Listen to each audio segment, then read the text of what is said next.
So in terms of South African law, you don't have to have a contract written down in order for it to be a valid contract. Me and you can enter into a contract by verbally entering into an agreement, and that is going to be regarded as a valid agreement. I'll make you an example of this. Each time you go to a store, as soon as you enter into the store, you will see an offer being made to you by the specific store at a certain price. So what does this mean? So as soon as you enter into a store, there's what we call an offer being made to you.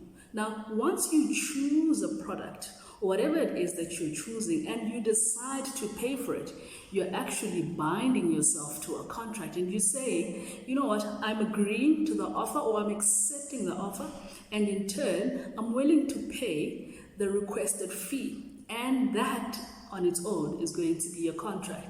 In addition to this, the store is going to give you a slip or a receipt, and in that particular receipt, there's additional terms which you are actually agreeing to by virtue of just paying for the product.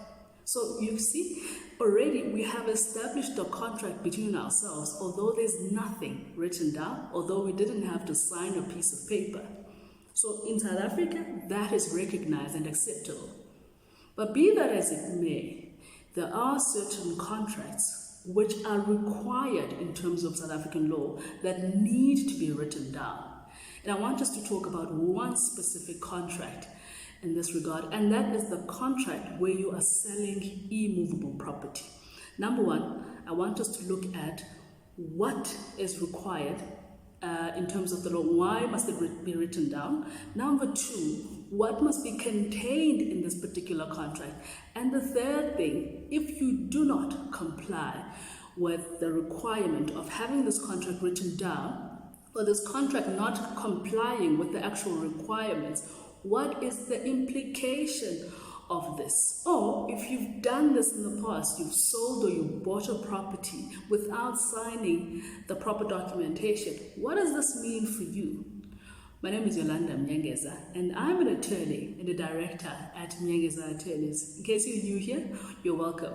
So let's get right into the conversation we're going to have today. So, according to the Alienation of Land Act, which governs the actual sale of land or immovable property, you are required when you're selling or buying a house to actually enter into a valid contract. And this particular contract, unlike the other contracts that we spoke about, has to be written down, which means it has to be drafted in accordance with the law, and there's specific requirements that apply to it. So, which means me and you concluding a contract of buying an immovable property without having something written down is not going to be a lawful transaction. So does it mean that if we just conclude any form of contract, this is going to be enough?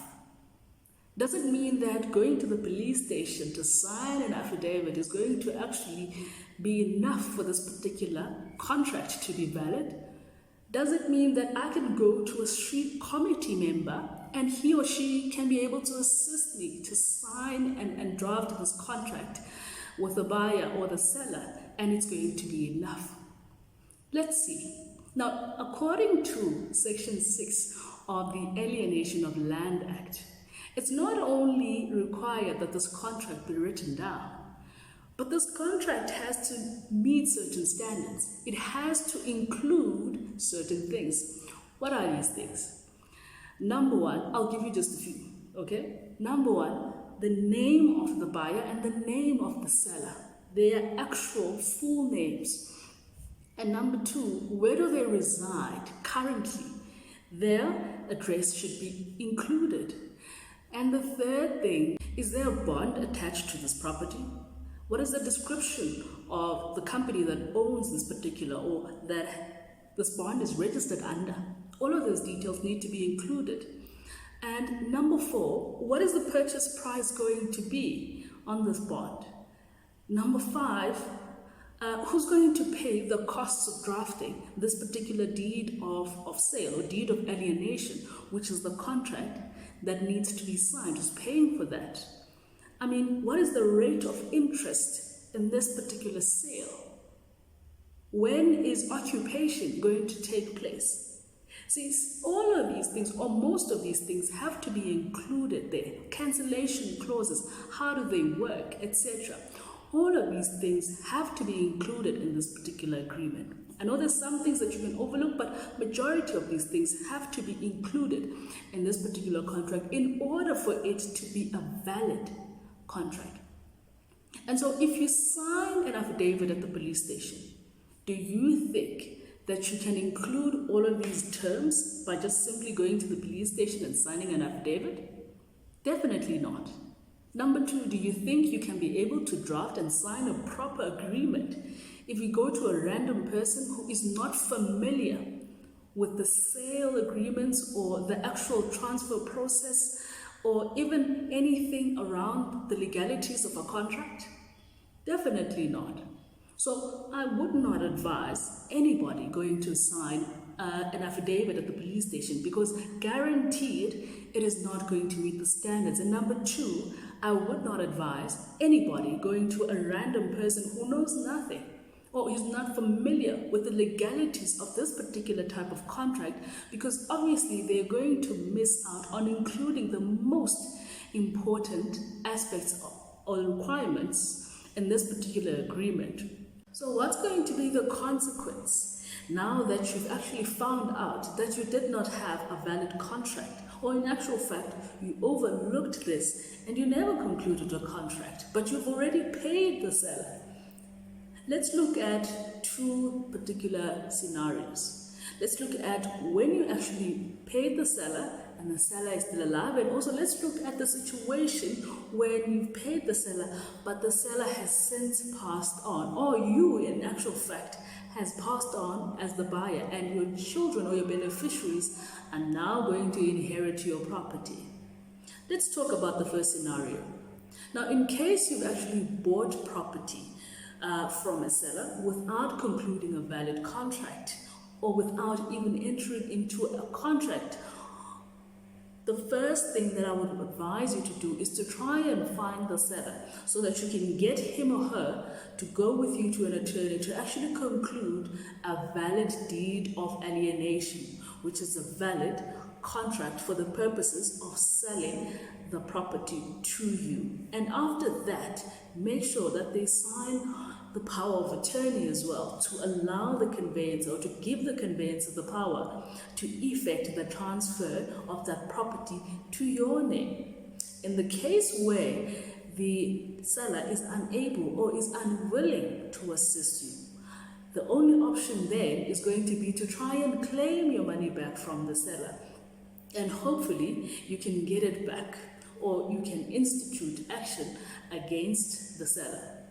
Let's talk about the second scenario, where in actual fact you entered into this particular agreement with the seller that they sell you the property, but now they've passed away and there was nothing that was signed, or there was no valid contract that was entered into.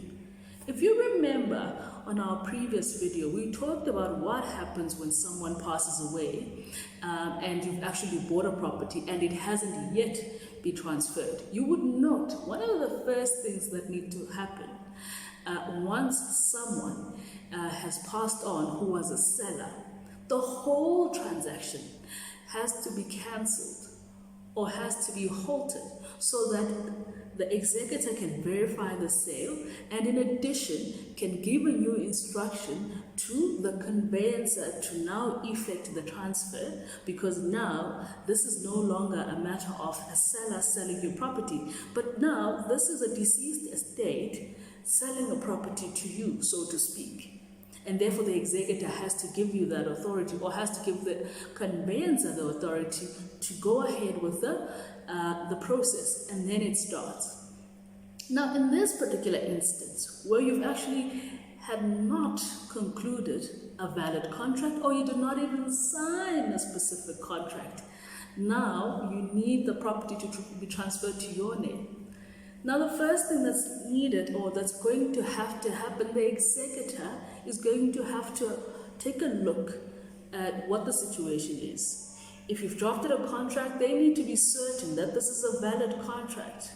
Now, the downfall is this: if you actually don't have a valid contract, they could dispute that particular sale and could say that the house does not belong to you because there is no formal documentation to show proof of this, and therefore they could refuse to effect the transfer to your name as the buyer. So the only option now you would probably have is to actually claim from the estate the money which you have given to the seller. And you can only hope that there is going to be money in the estate and that the estate is going to be solvent. So let's talk next time when we talk about something interesting in the legal sector or something you should probably know. So in case you haven't subscribed to our channel, please do so, and do hit us up with a comment if there's anything that you'd like us to talk about that's probably going to be useful to you. Let's meet next time when we talk about something interesting. My name is Yolanda Mnyengeza, and I'm an attorney and a director at Mnyengeza Attorneys. Have a good Friday.